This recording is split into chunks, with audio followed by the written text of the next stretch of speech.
I'm 77 years old, and I just realized I never lived a single day as myself. I burned my soul in the backyard when I was 17. My mother said nothing. We fed 47 paintings to the flames that night, 4 years of my life curling into ash. Everything you think you know about success, it's a lie. Society, parents, traditions. They taught us to bury who we are, dig our own graves with diplomas and white coats. I spent 50 years saving lives while killing my own.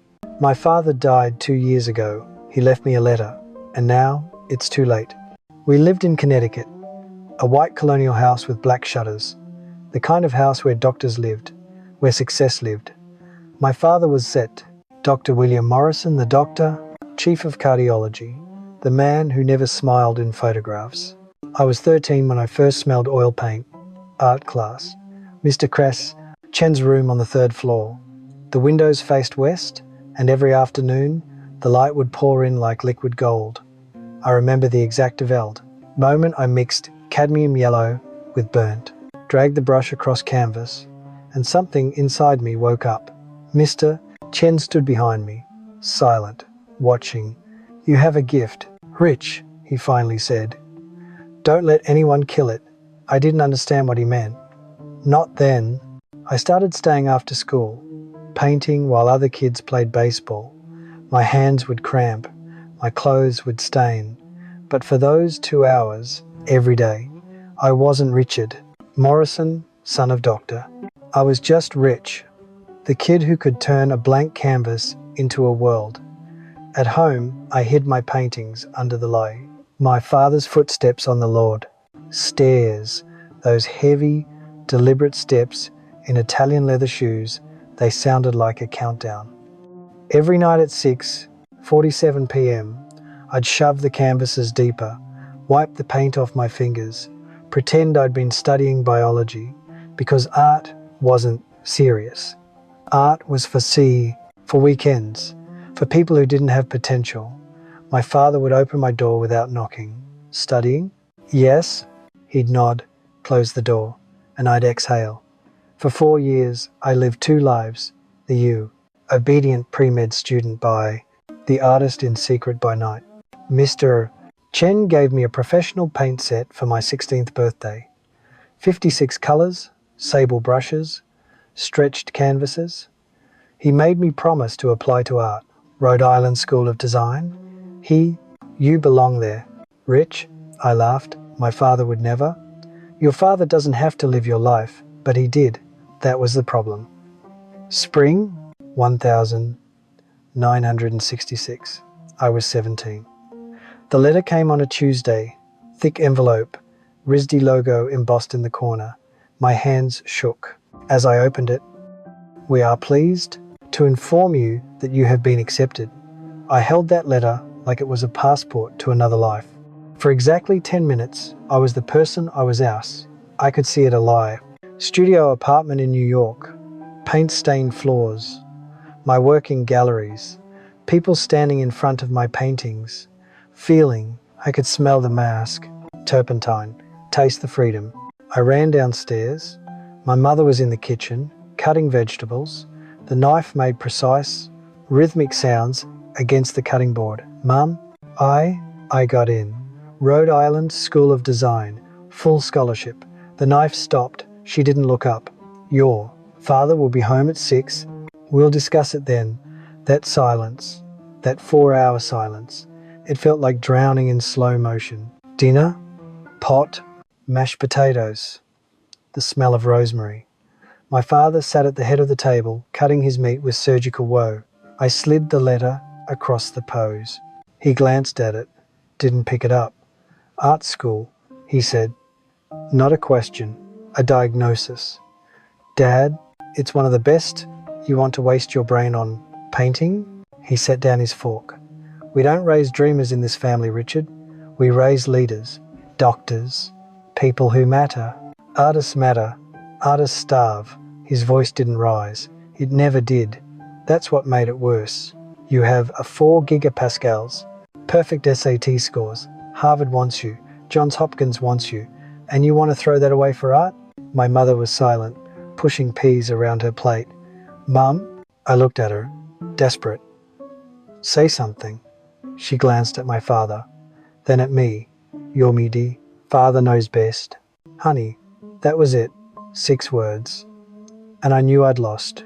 My father leaned back, folded his fars. 3 generations of Morrison men have been appengers. Your grandfather saved lives in World War II. I performed over 2,000 surgeries. And you. He looked at me like I was a patient with a terminal diagnosis. You will continue that legacy. This discussion is over. I wanted to scream, flip the table, but I was 17 and I was obedient, so I nodded. Yes, sir. August 12th, 1966. The night before college applications were due, my father found me in my room, packing up my paintings. 47, 4 years of my soul stacked against the man. What are those? Though he knew my work. Bring them downstairs. We walked to the backyard. He handed me a bead, metal trash can, then a "This is for your own good."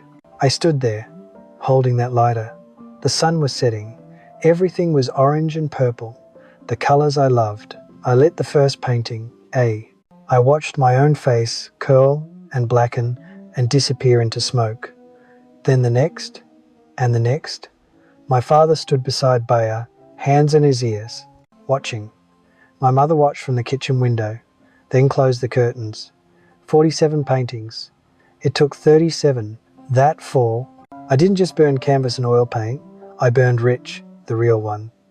The next morning, I submitted my application to go Harvard Medical School, and I never picked up a brush again. I became Dr. Morrison, just like he wanted. Harvard Medical School, residency at Mass General, chief of cardiology at 42. I wore the mass. I learnt the language medical jargon, detached professionalism, the careful distance between doctor and human being. 50 years, 10,000, toi, 0000. I saved hearts while mine slowly stopped beating. People called me brilliant, dedicated, a man who'd found his dollars. They had no idea I was a ghost in someone.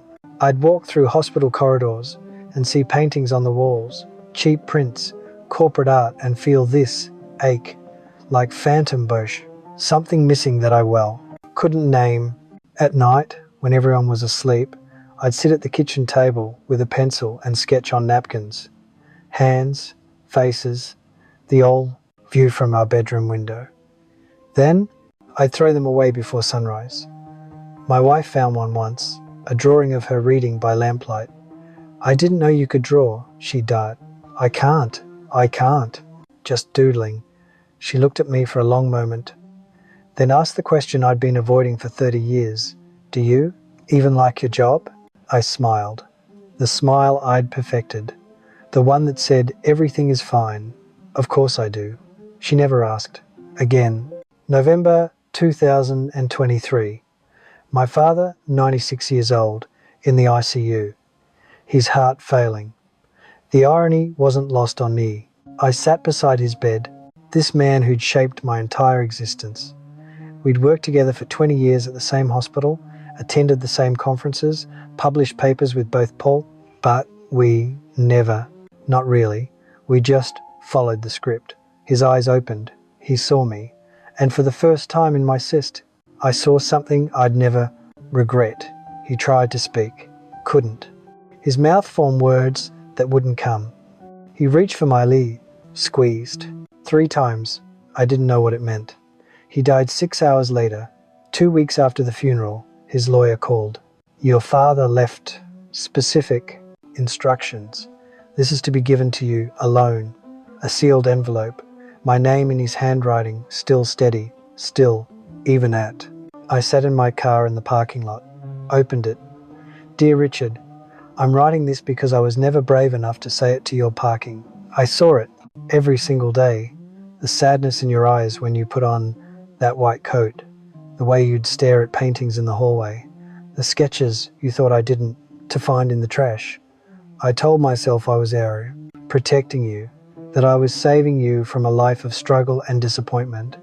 But the truth, son, is that I was protecting my pride, my pride, my pride. The Morrison name, you would have been a magnificent artist. I knew it the first time I saw your work. The terrified process, because it meant you didn't need my path, didn't need my approval. So I took it from you. I stole your life, and I was too much of the president, a coward to admit it. While I still had, you saved thousands of lives, Richard, but I destroyed one. Yours. I'm sorry. I'm so deeply sorry. Don't wait like I did. And don't let pride or fear or other people's expectations kill what's left of who you really are. Don't wait, Dad. I sat on the floor of my papal and I wept. Not for Ido, for us, for 50 years of silence, for the boy who burned his soul in a backyard and never forgave himself, for the father who watched, said nothing, for all the words we never said. It was too late for both of us. 3 days after reading that letter, I did something I hadn't done in 50 years. I went to the basement, our house, the one I bought after my father, the one that was supposed to be mine. It had a basement I never used, storage, boxes from moves, things I told myself I'd sort through someday. I knew what I was looking, the light bulb, dust everywhere. And there, in the corner, under a tarp and old Christmas decorations, a cardboard, no label, but I won. My hands were shaking. I'm a surgeon. My hands never shake. I opened it, inside. 6 paintings, the ones I couldn't burn, the ones I hid in my closet that night and smuggled out before my father could check. They were decaying, water damage, mold creeping across the canvas like a disease. The colours faded to ghosts. A landscape I'd painted of the Connecticut coast, the blues were grey now. A portrait of Collis, my mother, her face half dissolved into. I lifted one carefully. It crumbled at the edges. This is all that's left of who I was supposed to be. I sat on the concrete resin, held those rotting one, and I felt 17 again, but it was 60 years too late. Why did I obey? Why didn't I fight? What would my life look like if I had said no that night at dinner? If I had taken that letter to Risdi and left? If I had chosen myself instead of his pride? Would I be poor? Maybe. Unknown? Probably. Would I have struggled? Yes. But would I be me? Yes, I have money now. A house in the suburbs, a pension, a resume that impressive people nod at, 3 medical awards with my name engraved in, but I don't have a single painting with my signature on it. I cured 10,000 hearts, but I never healed my own. My father's letter said, don't wait, but I already did. I'm 77 years old. My hands shake now, nerve damage. The price of time, my eyes blur. I can't hold a brush steady anymore. I waited for permission that never came.